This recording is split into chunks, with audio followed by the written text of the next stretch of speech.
En el ruido de la vida, en la normalización de la violencia y la intransigencia del ser humano, las heridas de las víctimas y las amarguras de los abusadores se escabullen en los hogares y en las familias. Levanta propone un acercamiento integral, uno desde adentro, desde los lugares donde solamente Dios puede entrar. Conversemos.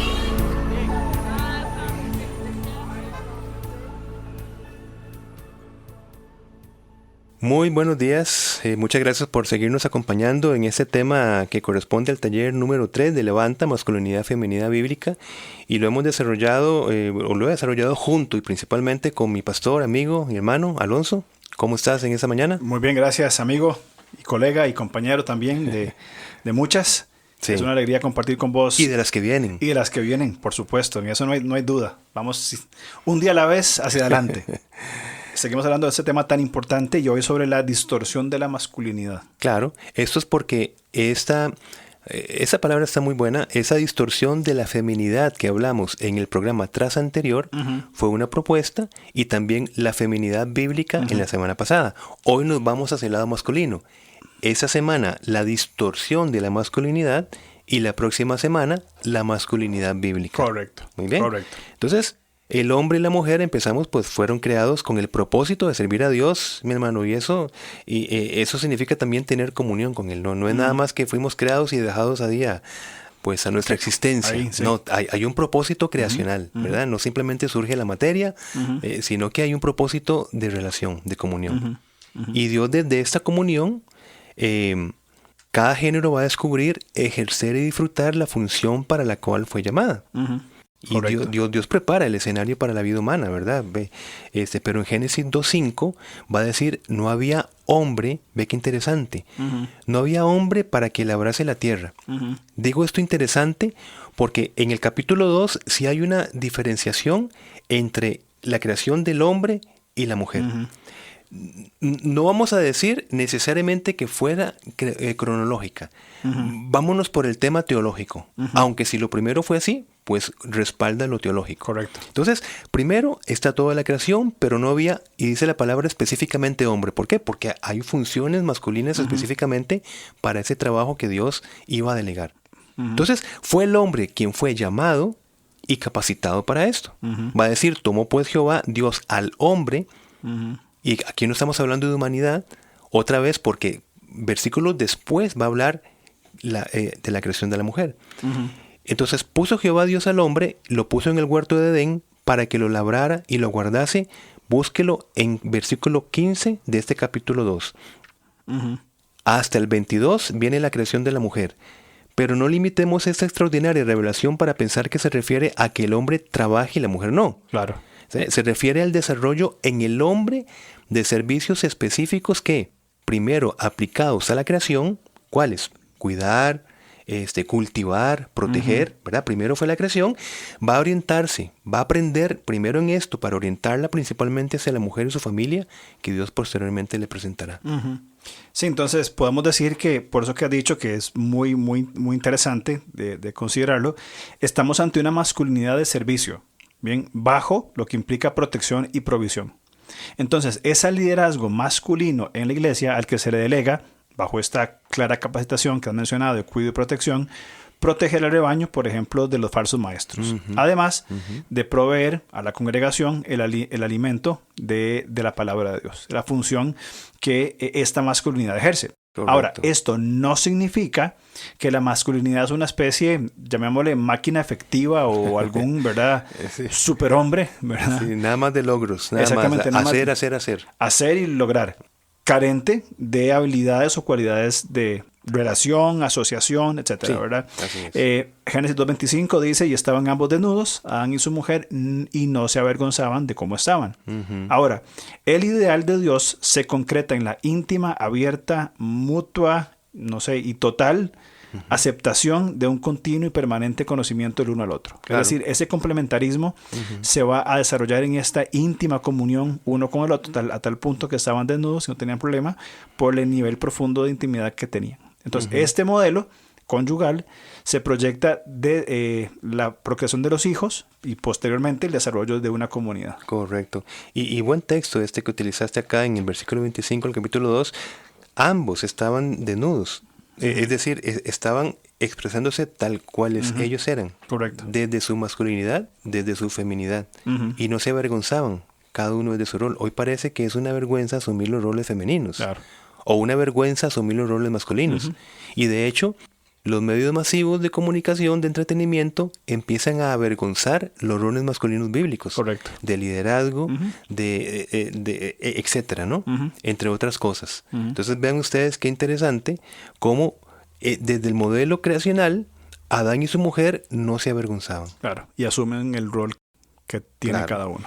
Y es que justamente esto, es decir, lo que estamos hablando, concebir la masculinidad como aquella que expresa y resuelve las cosas, porque es muy bonito, tanto que resuelve como también la parte afectiva que se expresa, donde también se va a manifestar mediante la fuerza, el control o dominio, es lo que va a distorsionar la función de la masculinidad desde el diseño divino. Es decir, el resolver las cosas solamente mediante la fuerza, lo que quiero decir, solamente mediante el control, pensar que la masculinidad es dominio, ¿verdad? Esto es lo que distorsiona todo lo anterior. Correcto. Y aún más, esta distorsión de todo lo anterior nace en una primera distorsión, por llamarlo de alguna manera, que es en la relación con Dios, que debe ser primera. Claro. Entonces, esta distorsión de la relación que tiene el hombre con Dios va a repercutir negativamente en otras, en cualquiera que sea, conyugal, paternal, social, etcétera. Va a haber una implicación negativa en el desarrollo de la masculinidad. Claro. Yo no quiero, mi hermano, que todos los que hemos sido encontrados por Jesucristo hayamos sido encontrados cumpliendo una verdadera masculinidad bíblica. O sea, más bien fuimos encontrados no cumpliendo nuestra delegación frente a Dios y incluso decidiendo hacer las cosas según nuestra manera de pensar, es decir, distorsionados.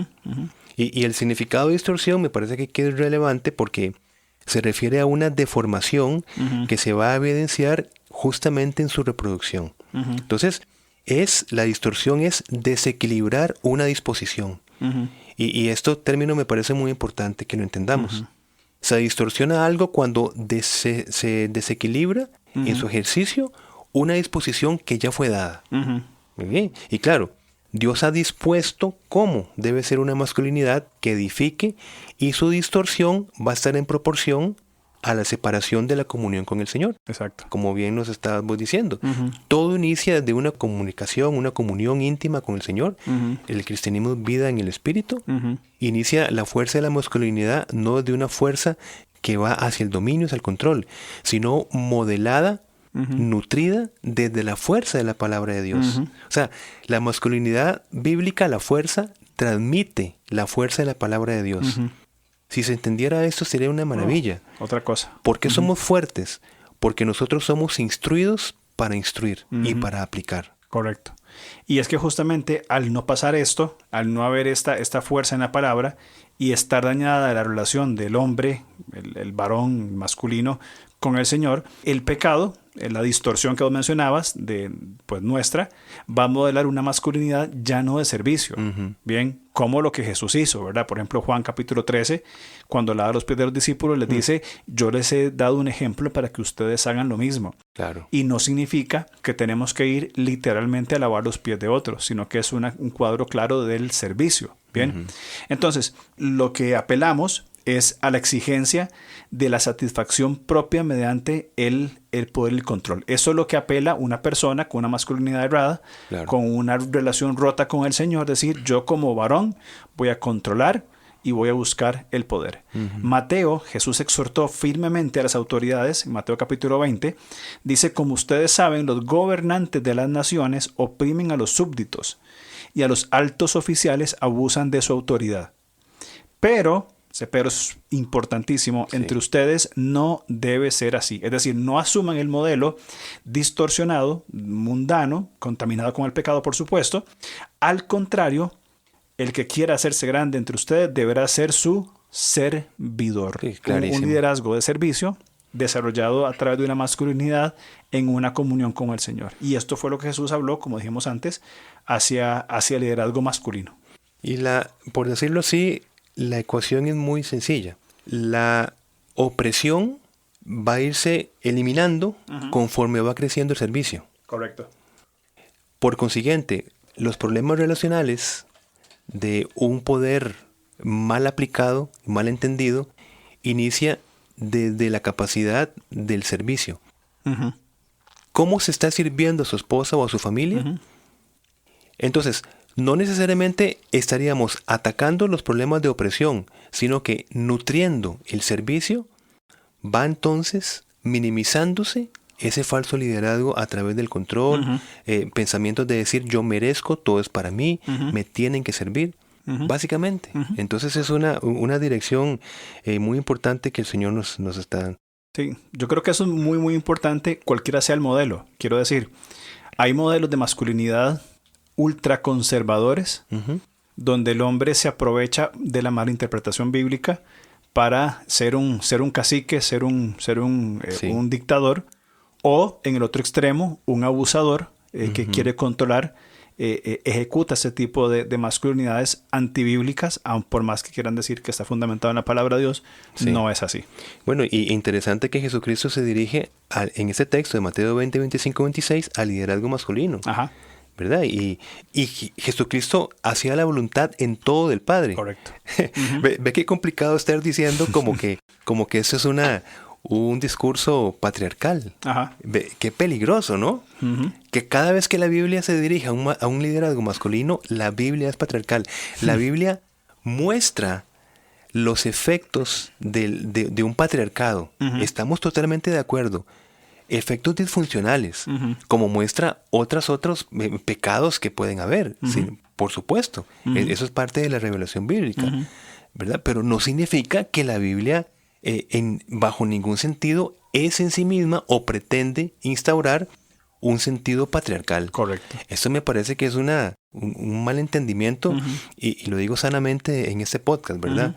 O sea, ¿cómo es posible, verdad? Y sugeríamos en un anterior podcast entender la identidad, ¿te acuerdas, mi hermano? Como el resultado de una serie de identificaciones. Exactamente, sí. Porque sobre este entendimiento, desde el modelo familiar empezamos a almacenar nuestras primeras identificaciones que muchas veces son disfuncionales. Exactamente. Por eso es que dentro de todos los términos de identidad muy aplicables, el que nos sirve para nosotros hablar de esto es mi identidad es el resultado de una serie de identificaciones. Bueno, entonces, algunas identificaciones disfuncionales, mi hermano, en esta dinámica familiar.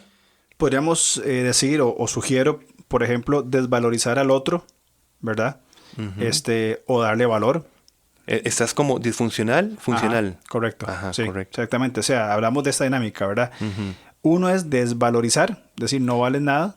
Y por otro lado, lo que implica el complementarismo y la relación sana, es decir, vamos a valorar cada uno en su rol. Que uno puede identificarse con alguno de los dos según el modelo familiar. Correcto. Es lo que aprende la persona y lo que desarrolla. Ajá.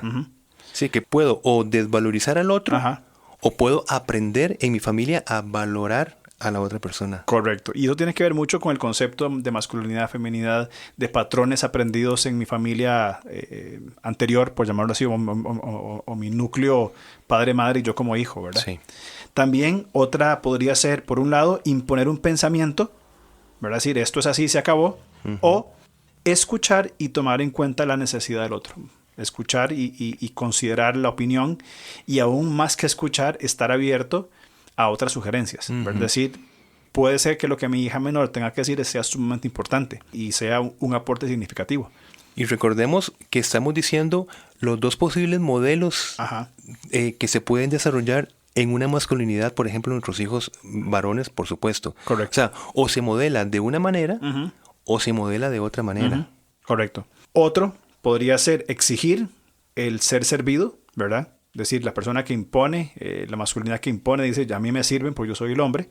O el modelo correcto es el modelo de servir. Yo voy a servir a mi esposa y a mis hijas en función del mandato bíblico. Creo que cuando se entiende correctamente la masculinidad desde la perspectiva del complementarismo, es el hombre va a buscar o va a procurar más bien el desarrollo integral de la otra persona desde el servicio. Es decir, la masculinidad bíblica va a decir qué puedo hacer yo desde mi rol de masculinidad, desde mi liderazgo como hombre, para que mi esposa esté mejor física, emocional y espiritualmente. ¿Qué puedo hacer yo como padre desde mi rol de liderazgo con la autoridad dada por Dios para servir?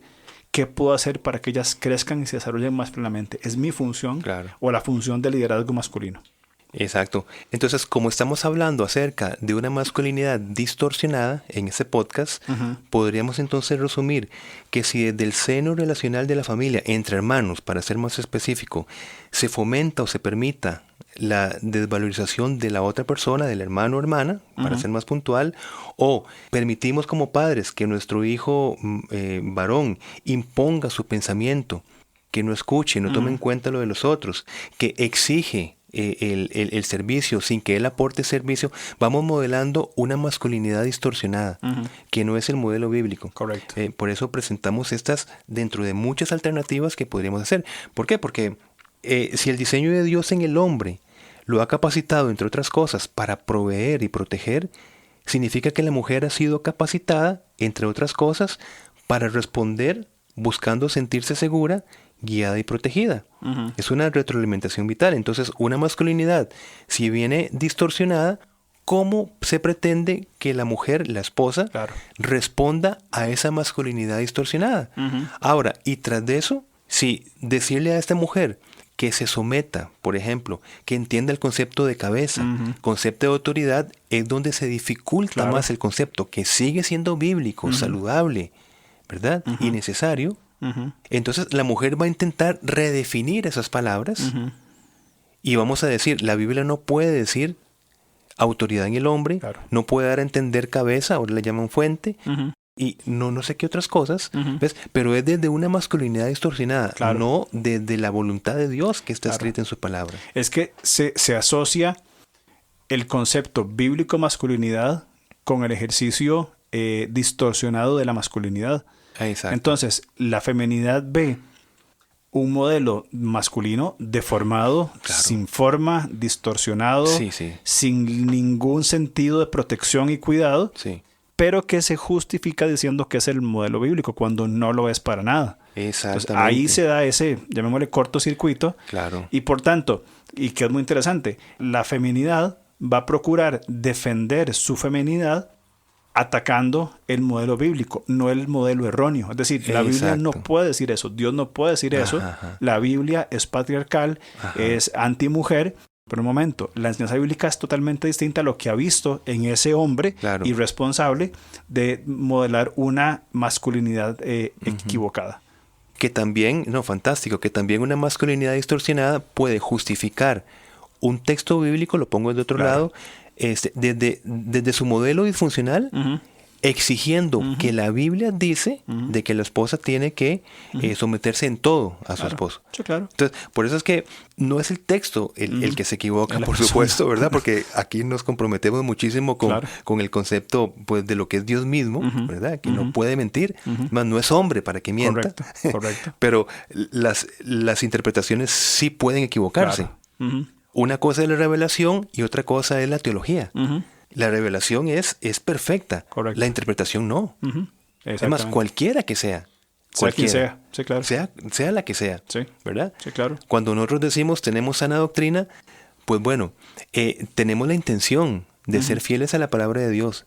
Pero mi hermano, cada teología tiene constantemente que estarse revisando. Correcto. ¿Verdad? Totalmente de acuerdo. Y eso es un ejercicio común de personas que usan textos para su conveniencia. Tengo casos frescos en la mente de hombres que, mirando sus acciones, no sus intenciones, no hay un compromiso evidente con el Señor. Muy probablemente no hay un estudio serio de las Escrituras, una lectura constante, una vida de oración. Un hombre que no está cercano al Señor, usando textos bíblicos para que su esposa sostenga relaciones sexuales con él. Entonces, en una consejería, este hombre que ya uno sabe que no es una persona que se caracteriza por la búsqueda de Dios, le sacan cara. Vea lo que dice aquí, usted tiene que acostarse conmigo. O sea, y detrás de esta predicación tan espiritual, entre comillas lo digo, hay una masculinidad totalmente distorsionada que está apelando para su conveniencia, manipulando y abusando la Biblia, justificando algo que él procura. Por eso es que decimos a viva voz el necesario equilibrio entre madurez espiritual y madurez emocional. Correcto. Sí. Correcto. Pues bueno, todos los reemplazos son medios ilegítimos para una necesidad legítima. Muy bueno eso. Una desatención entonces emocional no se reemplaza, por ejemplo, con una infidelidad. Sí. Una abdicación del liderazgo masculino no se reemplaza con que la esposa sea mamá y papá. Otra vez. Todo reemplazo es un medio ilegítimo para una necesidad legítima. Correcto. ¿Cuál es la necesidad legítima? Un liderazgo masculino modelado desde la Escritura. Correcto. Pero no se le ponen los parches de la sustitución o de reemplazar una necesidad emocional por medio de otro mal. Exactamente. Porque estamos hablando de resolver un mal con otro mal. Exactamente. Y obviamente, más bien, resolver un mal con un mal va a generar más mal todavía. Sí. Eso claro. Lo decimos ¿por qué? Porque estamos en el marco de una masculinidad distorsionada. Entonces, ¿hay posibilidad de una masculinidad distorsionada? Claro. Un padre que abandona a sus hijos emocionalmente, a su esposa, claro. Lo que queremos decir es que a pesar de esto, un mal no va a contribuir resolviendo un mal. Entonces, otra vez, y termino. No es esta cuestión de decir, porque me la hizo, entonces yo me la cobro de otra manera. No. A pesar de una masculinidad distorsionada, lo hablaremos en el otro podcast, es donde más bien se estimula una masculinidad bíblica. Exactamente. ¿Verdad? Correcto. Es vencer lo malo con lo bueno. Correcto. Y creo que eso es muy importante evaluarlo no solamente desde la perspectiva de un hombre que evidentemente tiene una masculinidad distorsionada. Creo que los primeros que deberíamos ponernos a reflexionar somos vos y yo, que creo que estamos trabajando para desarrollar una masculinidad correcta y que creo que caminamos en esa dirección, pero que a la hora de hablar, probablemente en nosotros, al menos a mí particularmente, hay algunos destellos de prácticas, de conceptos, de ejercicios que tal vez no van a ritmo con la masculinidad bíblica, que necesito pulir, que necesito trabajar para ir, como creo que como todo, ¿no? Claro, irlo madurando, irlo corrigiendo, para que este modelo sea un desarrollo sostenido en el tiempo. No algo que voy a decir, hoy lo soy y ya está y me confío, sino seguirlo desarrollando en el tiempo. Pero el primer paso es el reconocimiento. Absolutamente. Darnos cuenta de la condición. Claro, porque imagínate que todo el contexto me esté a mí dando esas señales. Decir, ocúpate de tal cosa, estás abandonando esto. Estas son señales. Ahora, si yo me encierro en decir, ¿y por qué me dicen esto? Si yo soy un buen modelo de masculinidad bíblico. Correcto. Entonces, si yo no escucho las necesidades de las personas a las cuales estoy sirviendo, pues bueno, por eso digo que el primer paso es saber identificar, saber reconocer, porque vamos en un proceso. La santificación es un proceso. Claro. La masculinidad bíblica es aprender a andar como un hombre bíblico. Nosotros somos conversos y no es que se nos infunde una masculinidad bíblica inmediatamente, sería maravilloso. Vamos aprendiendo, vamos dejando primero modelos desadaptativos, distorsionados de masculinidad que vienen inclusive dentro de una psique social. Claro. El machismo es una psique social. Sí. Es decir, nosotros no nos damos cuenta que formamos parte de esa psiquis en muchas cosas. Cuando nosotros no hablamos con alguien, siendo nosotros muy, muy creyentes y todo lo que queramos decir, no abrimos a las necesidades, estamos aplicando una psiquis machista. Porque si fuimos modelados. Correcto. Veámoslo en los grupos de hombres. ¿Por qué cuesta tanto? Por esa psiquis social machista. Correcto. Entonces vamos aprendiendo a andar en una masculinidad bíblica. Y es un proceso. ¿Animados por quién? Por nuestra esposa. Correcto. Y que no solamente tiene beneficio en la relación en la cual estamos hoy día con nuestra esposa, sino también el modelo que dejamos para los que vienen detrás. Es decir, ese es el modelo de masculinidad. Correcto. Creo que es importante que retomemos el principio de la distorsión. Una masculinidad distorsionada está desequilibrada para disponerse según el llamado y función que el Señor ha establecido. Muy bien. La solución a esta masculinidad distorsionada no es un reemplazo, menos la feminización de la masculinidad, que es lo que pretenden, muy común, ¿verdad? Exacto. Hacer femenino que es un Claro. absurdo. Ir diluyendo la masculinidad como para que se parezca más, inclusive para que no se diferencie Exactamente, sí. de la feminidad. Correcto. No, que es una distorsión total. Absoluta y sin sentido y destructiva. Claro. Que hoy aparentemente, o en la punta del iceberg, pareciera, y lo digo en forma sarcástica, muy buena. Sí. Pero La solución, pero todo Sí. el trasfondo que viene junto con esto es grave. Sí. Por un lado, no es que los niños se adoctrinen a no expresarse, ¿verdad? Según su masculinidad, como si fuera algo patológico, sino que primero se les modele desde el ejemplo de papá. Bien, no es decirle, los hombres no lloran, es el ejemplo de papá como una figura reparadora de una masculinidad distorsionada, quien es el principal modelador de la masculinidad con todas sus características, pero no desde el autoritarismo o patriarcado como algunos quieren hacer creer, sino desde el modelo de servir en amor hacia su familia y luego estimularlos para que desarrollen esa saludable masculinidad. Uh-huh. Es decir, el padre, el hombre, la masculinidad sana, modela a través del servicio en amor a su Uh-huh. familia. ¿Qué puedo hacer yo como un hombre, como la cabeza del hogar, para que mi esposa e hijas crezcan Sí. saludable e integralmente en el Señor? Y me gustó esto de figura reparadora, porque quien nos está escuchando, una madre que no convive con su cónyuge, por la razón que sea, podría decir, bueno, ¿y con mis hijos cómo hago? Uh-huh. Por eso es que si no está la figura de papá como tal, entonces hemos hablado muchas veces de esas figuras masculinas, maduras, emocional y espiritualmente reparadoras, que la madre entonces procurará conectar Uh-huh. a sus hijos con estas figuras, Uh-huh. no para que sustituyan a su papá, ¿verdad? Uh-huh. Sino para que modelen una masculinidad que se está desarrollando en sus hijos. Uh-huh. Una masculinidad de servicio. Uh-huh. Y por eso es que en la comunidad de una iglesia local existe esa saludable relación con otro tipo de familias, donde estos hijos sin papá, en ese ejemplo, van viendo Uh-huh. una masculinidad aplicada, funcional, Uh-huh. ¿verdad? Uh-huh. Y entonces esto es la figura reparadora. Correcto, me parece muy bueno y muy necesario que hayan estas figuras dentro de las iglesias que apoyen a aquellas personas que, por la razón que sea, papá no está presente. Sí. Muy bien, creo que hemos hablado un poquito sobre esta masculinidad no bíblica. ¿Qué te parece si la próxima semana hablamos entonces sobre masculinidad bíblica? ¿Qué es Sí. ser un hombre según la Biblia? Un maravilloso desafío. Muy bien. Y bueno, preparémonos entonces para la otra semana, si Dios lo permite. Ok, genial entonces. Nos vemos. Gracias, nos vemos. Gracias, chao.